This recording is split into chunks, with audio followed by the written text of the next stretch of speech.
Guys, I've never felt nothing like this. For the whole of this week, I've never felt anything like this.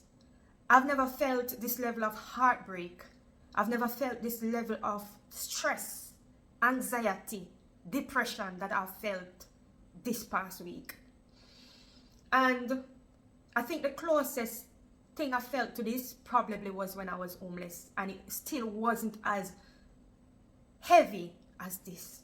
Yeah, like this week was a week where I almost mad out. So as you guys know out there, I was facing criminal charges for an incident that took place with me and the grandmother of my child in a park about 3 years ago. So this week was the official court hearing for that incident. So leading up to the exact day, yeah, like I was a zombie. But I try my best to keep strong, hold the faith. Now my lawyer asked my son's lawyer, yes, my son have a lawyer for himself even though he's a minor child. My son's lawyer and the prosecutor, my lawyer asked both of them if they would be willing to drop the charges against me. Both parties says no.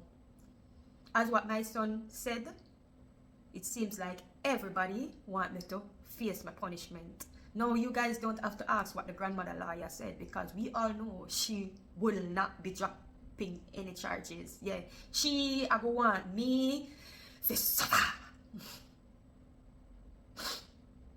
Yeah.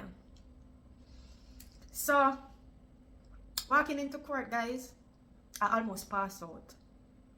My heart was pounding.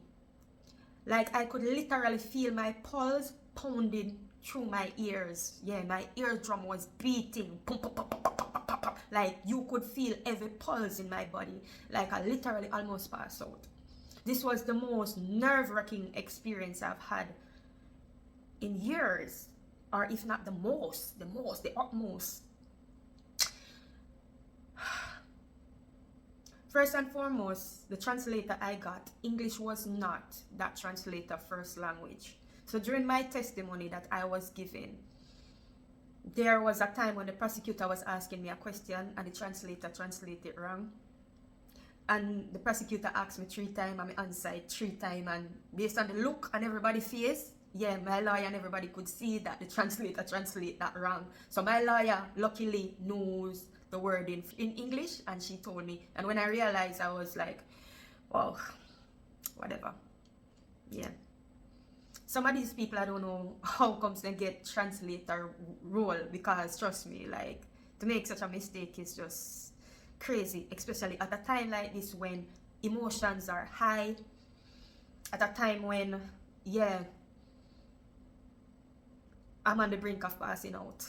Like standing before a judge is such an intimidating thing, knowing that this judge have your whole future in their hand. It's so intimidating. Like I've never experienced anything like that. Like this judge have the power to break you in half. It's not a nice feeling. Yeah, especially when you are a law-abiding citizen. Yeah, and this is your first experience dealing with stuff like this. But anyway, I managed to give the testimony as best as I could. But trust me, by the time I sit down, my whole body was literally shaking. I was on the brink of breaking apart. By the time the grandmother gave her testimony, I couldn't hold back tears. Yeah, the grandmother and the grandmother lawyer and my son lawyer, I could not hold back tears.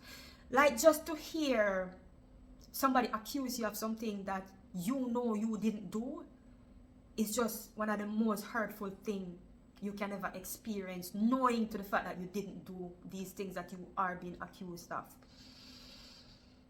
And I'm telling you guys, like, I couldn't hold back tears. I just couldn't. I couldn't.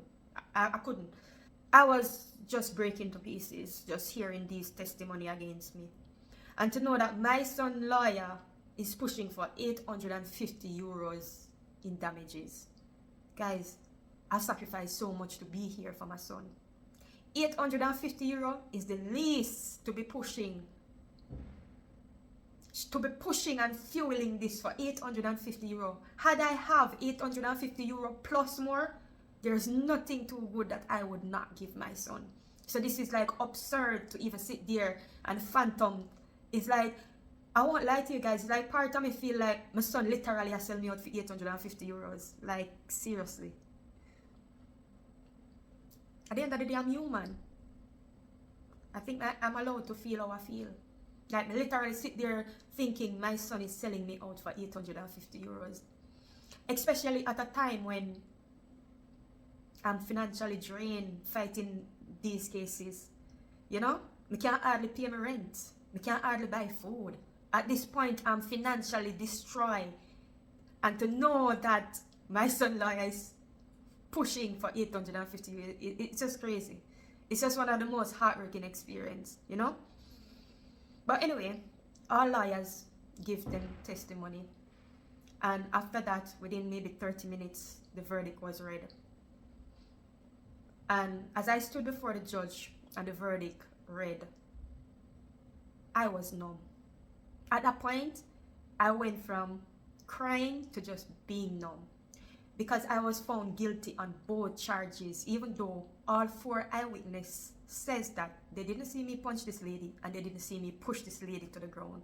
All they saw was me pulling my son away, and that was what I confirmed, because that's what I was doing. I was trying to pull my son away.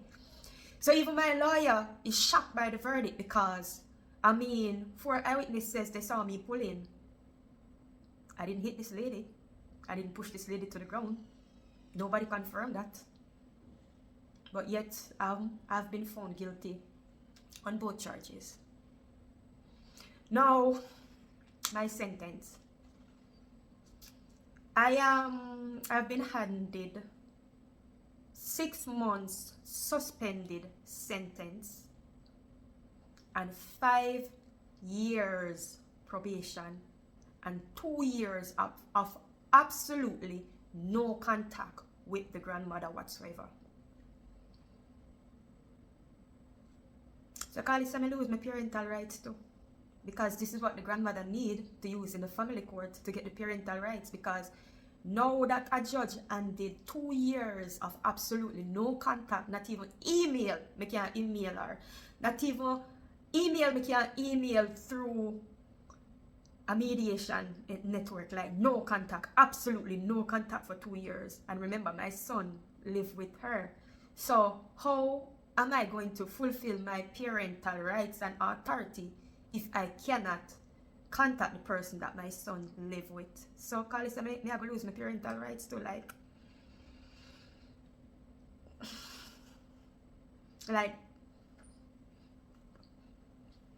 speechless. It's so speechless to know that for the next 5 years, I'm going to be walking around with 6 months suspended sentence above my head, like a halo following me everywhere I go. So for the next 5 years, I can't even sneeze in France, because if I sneeze in France, automatically jail. But not only do I get that sentence, but guess what? On top of that, I have to pay all court fees. I have to pay the insurance for the grandmother. I have to pay the €850 to my son. And I have to pay the grandmother damages. How much damages I will have to pay the grandmother, I don't know as yet, because the judge said that they are going to forward my file to the civil court, and the civil court is who is going to decide how much in damages I need to pay to the grandmother. People, for those of you following my story, you know I'm already on welfare. And not only am I on welfare, but I'm also in debt to the welfare. You don't know that already. So I'm already walking around owing a lot of money to welfare office, plus on welfare. How am I going to pay this? I don't know. I don't know if I'm a welfare check, then go and confiscate the pay it. Like, I don't know. But currently, I can hardly pay my rent. I can hardly buy food. Like, this is a lesson learned. This is a lesson learned. And one lesson I learned from this is this world is not fair. Because for those of you who following my story and my journey so far, you know all that I've been through. And for the first time, I stand up for myself and I may get punished. Do I take accountability? Yes. That day in the park, I should have walked away. But how long can somebody poke the bear before the bear react? Because it's been years of provocation. But I learned a lesson that, listen to me, no matter how much somebody provoke you, you are in control of you. And you have to do whatever is necessary to walk away from trouble. Because trouble can cost you, because the world no level.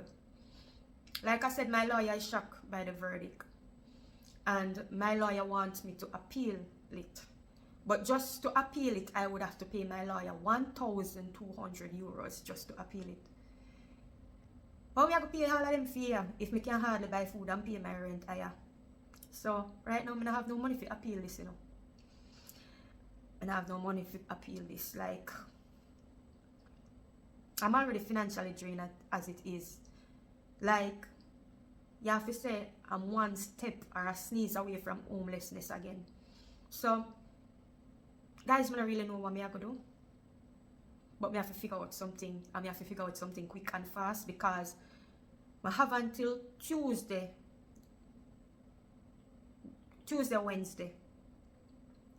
Wednesday the latest, if I put in the appeal, if I'm going to appeal it. But like I say, the grandmother get what she want because now she can have parental rights. Because like what I said, 2 years of absolute no contact, and as she have my son living with her, it's gonna be hard to co-parent. It's gonna be hard to be a parent. It's going to be hard for me to sign documents and give to her, even through mediation. So yeah, me look like me literally blank out and see my parental rights disappear in front of my eye. At the end of the day, this is what she want, innit? So I guess bravo to she. She get what she want. But God not sleep. But them say, time is the master. So me have well the faith. Me cry enough, me break down enough. Me not make this make me drop down. Cause me are just in my 40s. Me have life to live. And me not gonna make this be the end of me. Big up on yourself out there, people. Thanks to each and every one of you guys out there who support me and be here with me on this journey. Big up on yourself. Peace, I'm out. Bye.